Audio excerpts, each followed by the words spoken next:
10 محرم عاشورہ کا دن آنے والا ہے۔ اس حوالے سے آج بہت اہم باتیں کرنے کا ارادہ تھا۔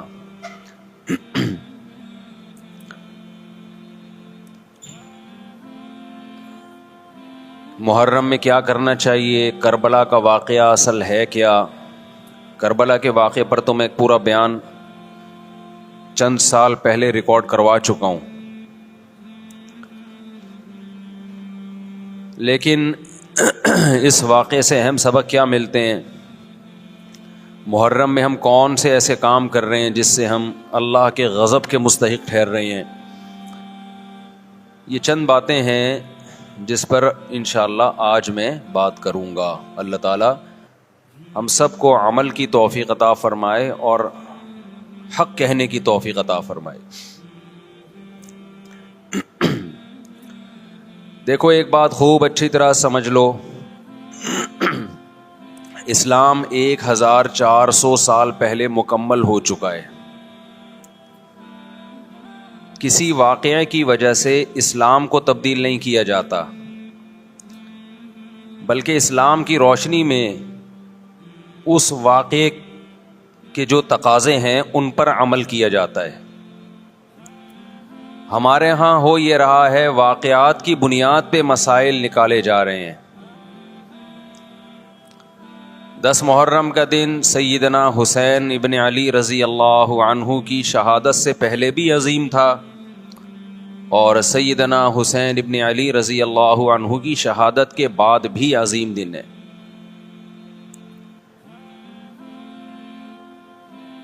آج آپ نے ایک نعرہ بہت سنا ہوگا کہ جی اسلام میں فرقہ واریت نہیں ہے، ہم کسی فرقے سے نہیں ہیں۔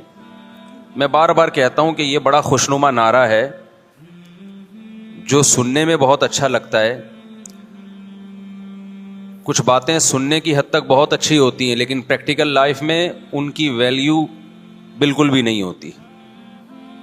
جب آپ پریکٹیکل لائف میں آتے ہیں تو پھر آپ کو یہ فیصلہ کرنا پڑتا ہے کہ آپ کس فرقے سے تعلق ہے آپ کا۔ آپ سنی ہیں، شیعہ ہیں، معتزلہ ہیں، مرجیہ ہیں، قدریہ ہیں، ناصبیہ ہیں، کیا ہے آپ کا فرقہ؟ یہ کہہ دینا آسان ہے، میرا کوئی فرقہ نہیں ہے۔ اس پر سب سے بڑا اشکال یہ ہوتا ہے، یہ میں اس لیے فرقے کی بات کر رہا ہوں کہ آپ کو بھی طے کرنا پڑے گا کہ آپ یا تو شیعہ بن جاؤ بھائی، یا سنی بن جاؤ، ایک طرف ہو جاؤ آپ۔ محرم میں شیعہ بنے ہوئے ہوتے ہیں، رمضان میں سنی بنے ہوئے ہوتے ہیں، ربیع الاول میں بریلوی بنے ہوئے ہوتے ہیں، تو پتہ ہی نہیں چلتا کہ ٹکتا ہی نہیں ہے کسی ایک جگہ۔ اس بات میں دو رائے نہیں ہو سکتی کہ سیدنا حسین رضی اللہ تعالی عنہ کو جو کربلا میں شہید کیا گیا، یہ کائنات کا بدترین ظلم تھا۔ جس نے آپ کی گردن مبارک پہ تلوار رکھی، اس کی بدبختی میں دو رائے نہیں ہو سکتی۔ بہت ہی کوئی شقی اور بدبخت جو نواسہ رسول صلی اللہ علیہ وسلم کے قتل کی طرف بڑھا، بہت ہی کوئی بدبخت اور بدنصیب جو کوفہ کے گورنر ابن زیاد کے کہنے پر نواسہ رسول سے لڑنے کے لیے نکلا، جو اس ظلم کو ظلم نہیں مانتا، وہ بھی اپنے آپ کو جہنم میں جانے کے لیے تیار کر رہا ہے۔ پھر کربلا میں ایک بڑا ظلم یہ ہوا کہ صرف سیدنا حسین ابن علی کو شہید نہیں کیا گیا، آپ کے ساتھ جتنے مرد تھے سب کو شہید کر دیا گیا۔ لیکن ہمیں پیغمبر صلی اللہ علیہ وسلم اور صحابہ کی سیرت میں کیا ملتا ہے؟ میں ایک آیت سے آپ کو سمجھاتا ہوں۔ مشرکین مکہ حضرت ابراہیم علیہ الصلاۃ والسلام کے نسب میں ہونے پر اور آپ سے محبت پہ بڑا فخر کیا کرتے تھے کہ ہم ابراہیم کی اولاد میں ہیں، ہم ابراہیم کے دین پہ ہیں۔ اللہ نے کیا فرمایا رسول اللہ صلی اللہ علیہ وسلم سے کہ ان اول الناس بابراہیم للذین اتبعوہ اے نبی آپ ان سے کہہ دیجئے ابراہیم سے محبت کے خالی پیلی کے دعوے مقبول نہیں ہیں.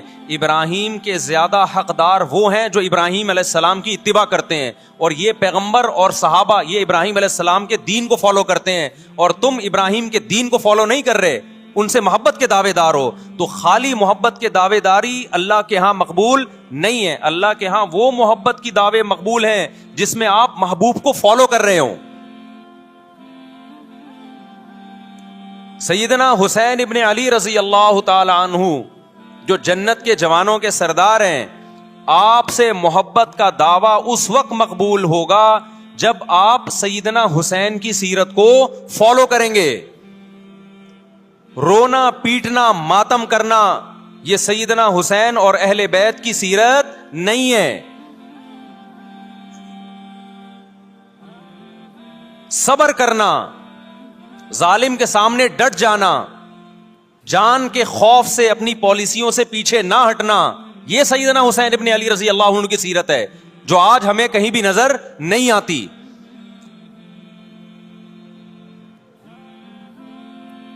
تو ہم نے بھائی دیکھنا ہے صحابہ کا طرز عمل کیا تھا. آپ بتاؤ صحابہ کو سیدنا حسین سے محبت تھی یا نہیں تھی؟ کیا غم کا پہاڑ ٹوٹا ہوگا جب اطلاع ملی ہوگی کہ سیدنا حسین ابن علی اور آپ کے اصحاب اور اہل بیت کو سب کو کربلا میں شہید کر دیا گیا ہے. کیا قیامت گزری ہوگی. کوفہ سے ایک شخص آیا نا, عبداللہ بن عمر سے پوچھنے لگا جو مارنے پر دم کا مسئلہ. انہوں نے فرمایا تم نے پیغمبر کے نواسے کو قتل کر دیا اور مسئلہ یہ پوچھ رہے ہو کہ جو مارنے پر دم آئے گا کہ نہیں آئے گا. ایک طرف تم نے پیغمبر کے نواسے کو قتل کر دیا کربلا میں, اور اب ہم سے آ کے مسئلہ پوچھتے ہو جو مارنا جائز ہے یا نہیں ہے. صحابہ کے ہاں یہ غم کم غم نہیں تھا. دیکھو حضرت معاویہ رضی اللہ تعالی عنہ کے ہاتھ پہ بھی حضرت حسین نے بیعت نہیں کی, لیکن بغاوت بھی نہیں کی.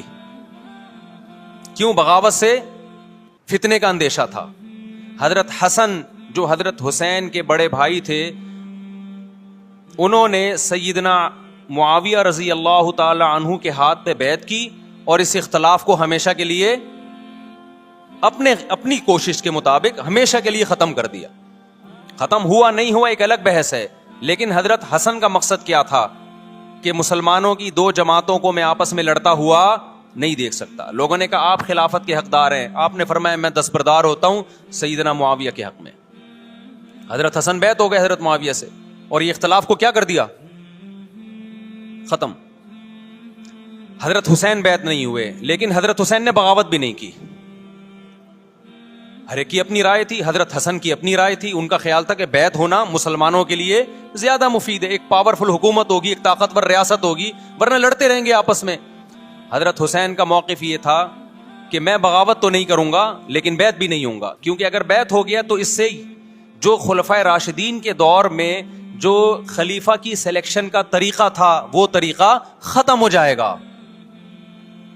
تو میں اگر اس طریقے کو نہیں لا سکتا تو اس کے خلاف کو پروموٹ بھی نہ کروں میں. یہ بھی ایک رائے تھی. میں سمجھا پا رہا ہوں اپنی بات؟ بھائی رائے کا اختلاف ہوتا ہے نا.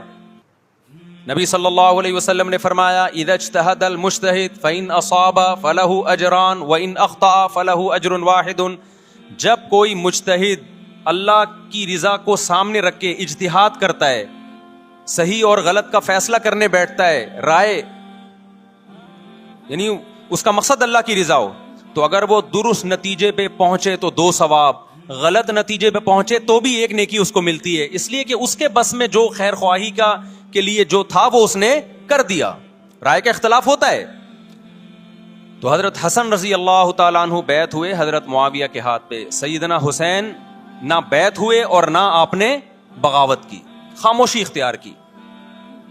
حضرت معاویہ رضی اللہ تعالی عنہ نے سیدنا حسین کو تلوار کی زور سے بیعت پر مجبور نہیں کیا, بلکہ نواسہ رسول کا خیال کیا اور وصیت بھی کی لوگوں کو. لیکن جب حضرت معاویہ کے بعد یزید جانشین ہوا, اس کی سب سے بڑی غلطی یہ تھی کہ اس نے نواسہ رسول صلی اللہ علیہ وسلم اور آپ کے ساتھ جو چند اہل بیت اور چند صحابہ تھے, اس وقت بھی حضرت حسین نیوٹرل تھے, نہ حضرت حسین نے بغاوت کا ارادہ کیا اور نہ بیعت کرنے کا ارادہ کیا. یزید ابن معاویہ کو چاہیے تھا کہ سیدنا حسین رضی اللہ عنہ کو اپنے حال پہ چھوڑ دیتا، اپنے والد کی طرح.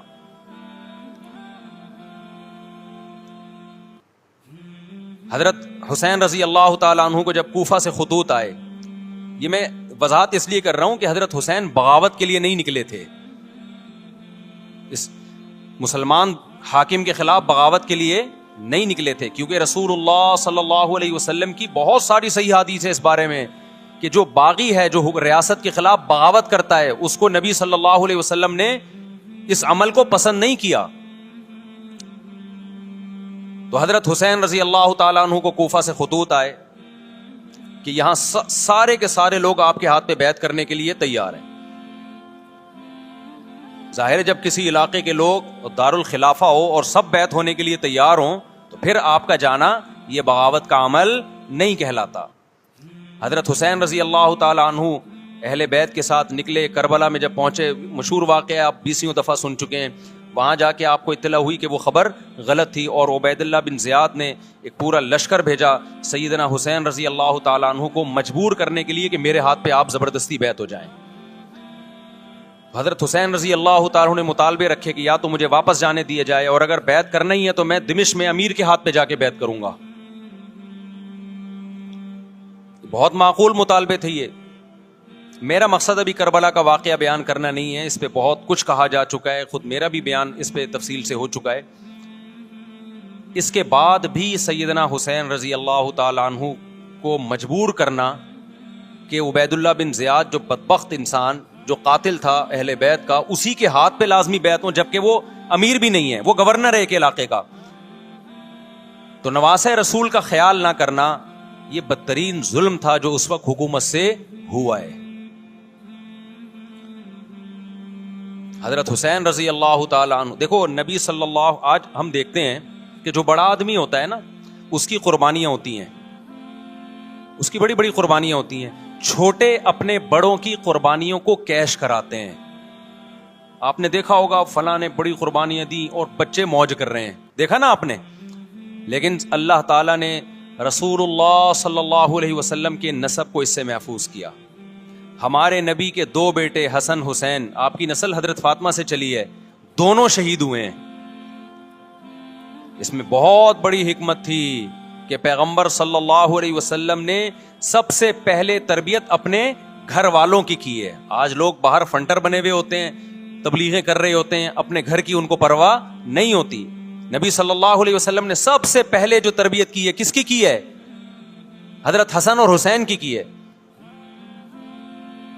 تو جب کربلا میں آپ کو چاروں طرف سے گھیر لیا گیا اور آپ کو مجبور کیا گیا کہ آپ نے ابن زیاد کے ہاتھ پہ بیعت کرنا ہے، تو آپ نے اس ذلت کو گلے لگانے سے انکار کر دیا. آپ کو 100% یقین تھا کہ اتنے بڑے لشکر کے سامنے میں ٹھہر نہیں سکتا، اسباب کی دنیا میں فتح کی امید نہیں ہے.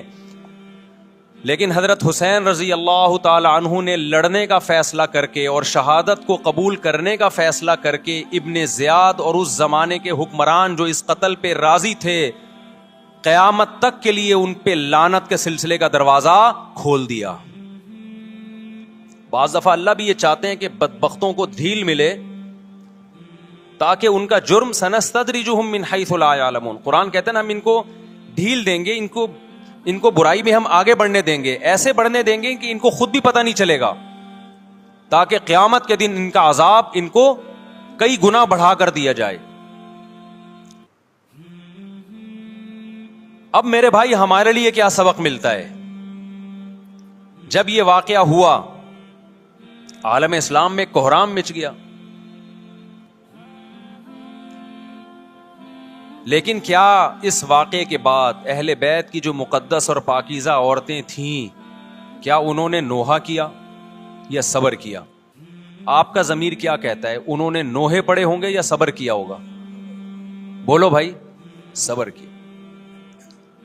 عبداللہ بن عمر رضی اللہ تعالیٰ عنہ جو کوفہ والوں کو ملامت کیا کرتے تھے کہ تم جو مارنے کے مسئلے ہم سے پوچھتے ہو، تم نے حسین کا قتل کر دیا، تو یہ حضرت ابن عمر نے اسی لیے کہا نا کہ آپ کو اس کا غم ہوا تھا. تو ابن عمر کا عمل کیا تھا؟ کیا انہوں نے ماتم کیا؟ کیا انہوں نے چھروں سے اپنے آپ کو مارا؟ حضرت حسین کا قتل بھی ظالمانہ اور اس سے پہلے سیدنا عثمان کا قتل بھی ظالمانہ. اگر نوحہ یا ماتم جائز ہے تو حضرت عثمان کی شہادت کے دن بھی جائز ہے, حضرت حسین کی شہادت کے دن بھی جائز ہے. اور اگر ناجائز ہے تو جیسے عثمان کی شہادت کے دن ناجائز, حسین کی شہادت کے دن بھی ناجائز ہے. سمجھ میں آ رہی ہے بات کہ نہیں آ رہی ہے؟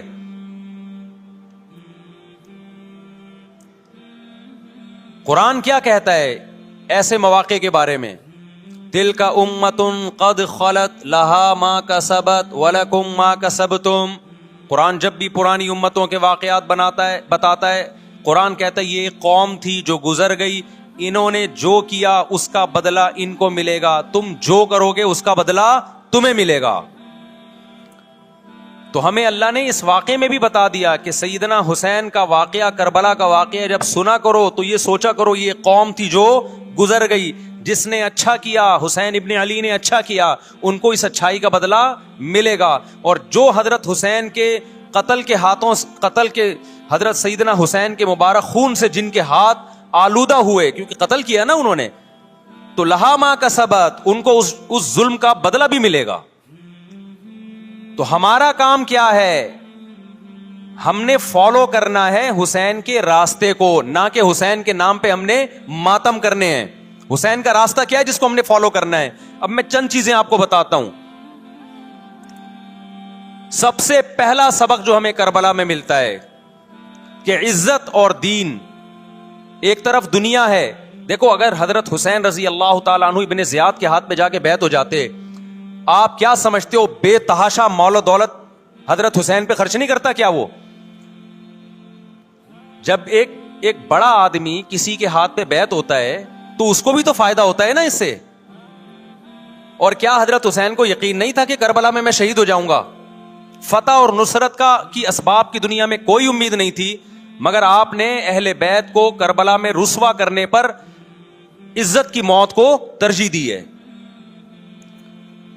آج اگر آپ میں یہ ظرف ہے کہ آپ عزت کی موت کو ذلت کی زندگی پر ترجیح دیتے ہو تو پھر آپ حسینی ہو. نہیں یہی بات میرا خیال ہے سمجھ. سیدنا حسین کی سخاوت کے واقعات ہیں. سیدنا حسین باغی نہیں تھے رضی اللہ عنہ. پھر جو اہل بیت کا طرز عمل کیا تھا, محرم میں کیا کیا ہو رہا ہے میں آپ کو بتاتا ہوں.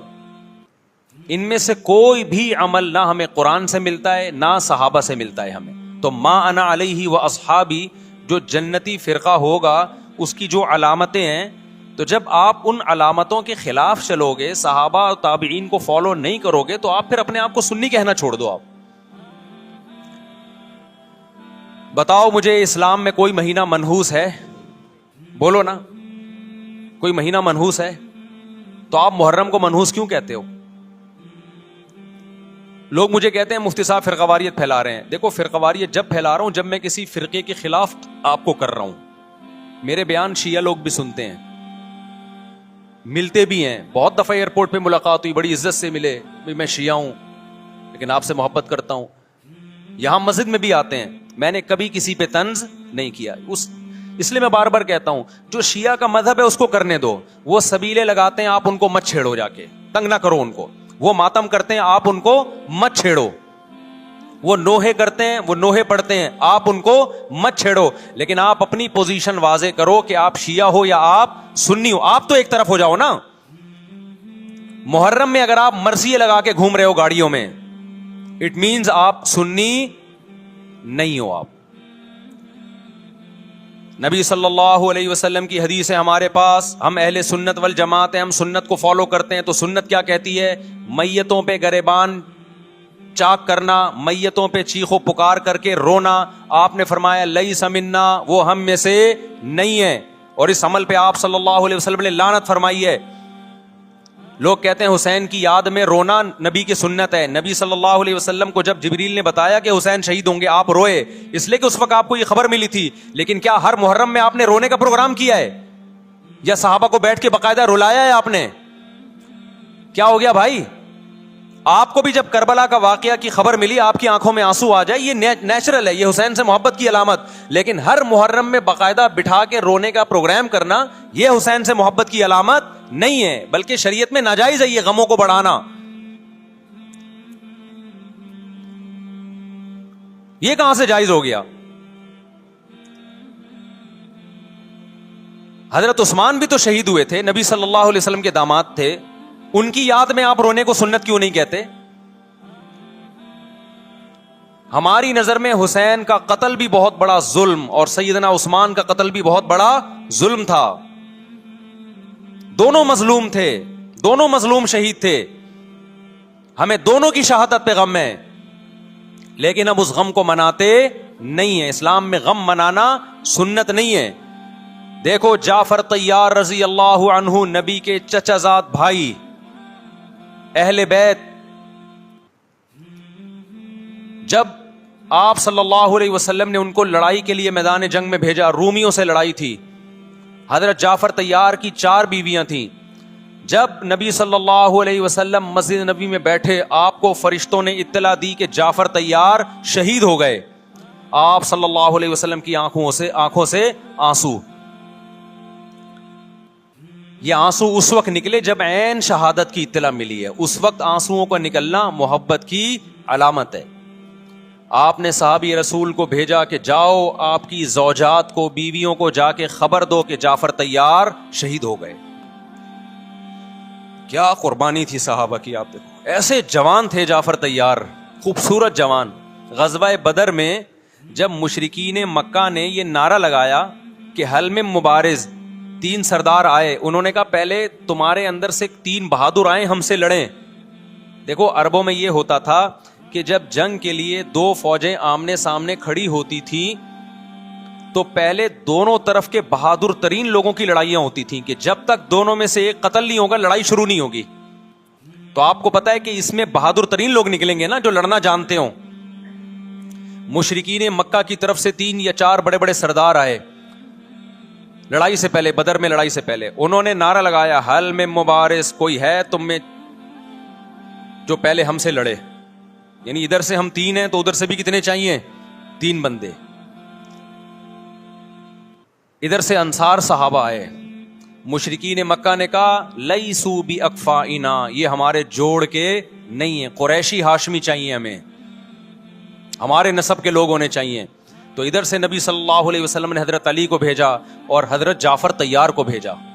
جن صحابہ کو بھیجا ان میں حضرت جعفر طیار بھی تھے. حضرت جعفر طیار رضی اللہ تعالی عنہ اور سیدنا علی مقابلے میں غالب آ گئے. خوبصورت صحابی، نجاشی کے سامنے آپ نے تقریر کی ہے، ہجرت کی ہے نا جب حبشہ کی طرف، تو نجاشی نے پوچھا جعفر طیار سے کہ تمہارے پیغمبر جو کلام لے کر آئے ہیں وہ سناؤ. حضرت جعفر طیار رضی اللہ تعالی عنہ نے سورہ مریم پڑھنا شروع کر دی. کاف ہا یا عین صاد ذکر رحمت ربک عبدہ زکریا اذ نادى ربه نداء خفيا قال رب اني وهن العظم مني واشتعل الراس شيبا ولم اكن بدعائك رب شقيا واني خفت الموالي من ورائي وكانت امراتي عاقرا فهب لي من لدنك وليا. ایسی حضرت مریم اور عیسیٰ ابن مریم کی سیرت کو سورہ مریم میں بیان کیا حضرت جعفر طیار نے کہ نجاشی روتے روتے اس کی داڑھی تر، اور جتنے پادری بیٹھے تھے سب کی داڑیاں تر ہو گئی روتے روتے. تو یہ تقریر جو نجاشی کے اسلام کا سبب بنے، بادشاہ کو مسلمان کرنے والے کون تھے؟ حضرت جعفر طیار. اور آپ کے چھوٹے چھوٹے بچے، 4 جوان بیویاں ہوں، چھوٹے چھوٹے بچے ہوں، اور ایسے میں میدان جنگ میں لڑتے ہوئے شہید ہو جائیں تو پیغمبر اور صحابہ پہ کیا قیامت ٹوٹی ہوگی. لیکن ہمارے نبی صلی اللہ علیہ وسلم کی آنکھوں میں سے کیا تھے؟ صرف آنسو موتی کی طرح ٹپک رہے تھے. اور آپ صحابہ کو اطلاع دے رہے تھے کہ جعفر طیار شہید ہو گئے اور جاؤ ان کے گھر والوں کو بتا کے آ جاؤ. کتنی بڑی قربانی ہے یا نہیں ہے؟ جب خبر دینے والا آپ کی ازواج کو بتا کے آیا کہ جعفر طیار شہید ہو گئے تو آپ کے گھروں سے خواتین کے رونے کی آوازیں آئیں. آپ صلی اللہ علیہ وسلم نے فرمایا ان سے بولو کہ اپنی آواز کو پست کرو. پھر چیخو پکار کی آواز آئی تو آپ نے فرمایا کہ اگر دوبارہ چیخو پکار کی آواز آئے تو ان کے منہ پہ خاک پھینک دو. وہ شہید کی بیوہ تھیں, اور شہید بھی کتنے مقدس, ان کو بھی نبی صلی اللہ علیہ وسلم نے نوحہ کرنے کی اجازت نہیں دی. اس دن جس دن غم پہنچا ہے اس دن بھی چیخو پکار کی اجازت نہیں دی ہے. تو آپ بتاؤ اگلے سال اس تاریخ کو چیخو پکار کی کیسے اجازت مل جاتی؟ نہیں آئی میرا خیال ہے بات سمجھ میں. جب غم پہنچا ہے اس وقت چیخنے چلانے کی اجازت نہیں ہے. چھوٹے چھوٹے یتیم بچے, حضرت جعفر طیار کے چھوٹے چھوٹے یتیم بچے, کتنا غم ہوتا ہے جب چھوٹے چھوٹے بچے, ان کا باپ دنیا سے چلا جائے, کتنا ترس آتا ہے ان کے اوپر. تو ہمارے نبی کو بھی ان یتیم بچوں پہ بھی ترس آیا, ان بیواؤں پہ بھی ترس آیا. لیکن نہ نبی صلی اللہ علیہ وسلم چیخو پکار کر کے خود روئے, اور نہ آپ نے ان کی ازواج کو رونے کی اجازت دی ہے. سمجھ میں نہیں آ رہی میرا خیال ہے بات. میرا مقصد شیعوں پہ طنز کرنا نہیں ہے, ان کا جو مذہب ہے ان کو اس پہ چلنے دو. میرا مقصد ہے آپ اپنی پوزیشن واضح کرو کہ آپ ادھر ہو یا ادھر ہو. کسی کو تنگ مت کرو, نہ کسی پہ فتوے لگاؤ کفر اسلام کے, نہ کسی کو جہنمی قرار دو. اپنی پوزیشن آپ فیصلہ کرو کہ آپ اگر ادھر جانا ہے تو پورے ادھر چلے جاؤ. پھر یہ آدھا تیتر آدھا بٹیر والا معاملہ مت کرو. وہ ان کا مذہب ہے بھائی, ان کے علماء ان کو بتاتے ہیں کہ محرم میں کالے کپڑے پہننے ہیں, محرم میں ماتم کرنا ہے, محرم میں کو منحوس سمجھنا ہے, اس میں شادی بیاہ نہیں کرنا. ان کے علماء ان کو بتاتے ہیں, ان کو چلنے دو اس پر. دنیا میں بہت سے فرقے ہیں, بہت سے مذہب ہیں. ہم کسی کو نہ ختم کر سکتے ہیں, نہ کسی کے خلاف نفرت پیدا کر سکتے ہیں. اس سے کوئی چیز حاصل نہیں ہوگی. کسی سے نفرت کرنے کی ضرورت نہیں, کسی پہ فتوے لگانے کی ضرورت نہیں, لیکن آپ کو اپنی پوزیشن واضح کرنی پڑے گی کہ میں کہاں کھڑا ہوا ہوں. اگر آپ سنی ہو تو پھر اہل سنت والجماعت صحابہ تابعین کو فالو کرتے ہیں, حدیث کو فالو کرتے ہیں, اور حدیث میں ہمیں ماتم کرنا, نوحہ کرنا, گریبان چاک کرنا اس کی پرمیشن نہیں ہے, بلکہ اس سے روکا گیا ہے, اس عمل کو حرام اور ناجائز قرار دیا گیا ہے. بات آ رہی ہے سمجھ میں؟ باقی جو شیعہ حضرات کرتے ہیں, ہمارے دوست ہیں شیعہ, میں مذاق میں نہیں کہہ رہا, ملتے ہیں ہم سے, میں کبھی ان سے مذہب کے ٹاپک پہ بات نہیں کرتا, نہ ان کو کبھی چھیڑتا ہوں کہ آپ یہ کیوں کر رہے ہو, یہ کیوں نہیں کر رہے. بھائی اس کا مذہب ہے, وہ اس کا فرقہ ہے, جو کرنے دو اس کو, ہم نہیں کرتے, کیونکہ ہم اہل سنت والجماعت میں. سمجھ میں آ رہی ہے بات کہ نہیں آ رہی؟ پھر ربیع الاول کا مہینہ آئے گا, اس میں بھی آپ اپنی پوزیشن واضح کرو کہ آپ ادھر ہو یا ادھر ہو. دو فرقے ہیں, دیوبندی بریلوی. میں نہیں کہہ رہا کہ کون جنتی کون جہنمی, لیکن بر صغیر میں جن کو دیوبندی کہا جاتا ہے وہ نظر و نیاز تیجے 40 میں کے قائل بولو نہیں ہے. یہ ان کی کتابوں میں لکھا ہوا ہے, وہ اس کے قائل نہیں. اگر کوئی بزرگ ان میں قائل گزرا بھی ہے تو وہ اس کا ذاتی تفرد ہے, اس کو علماء نے فالو نہیں کیا, اس کو ان کی اجتہادی غلطی قرار دیا ہے. ربیع الاول میں جلوس نکالنا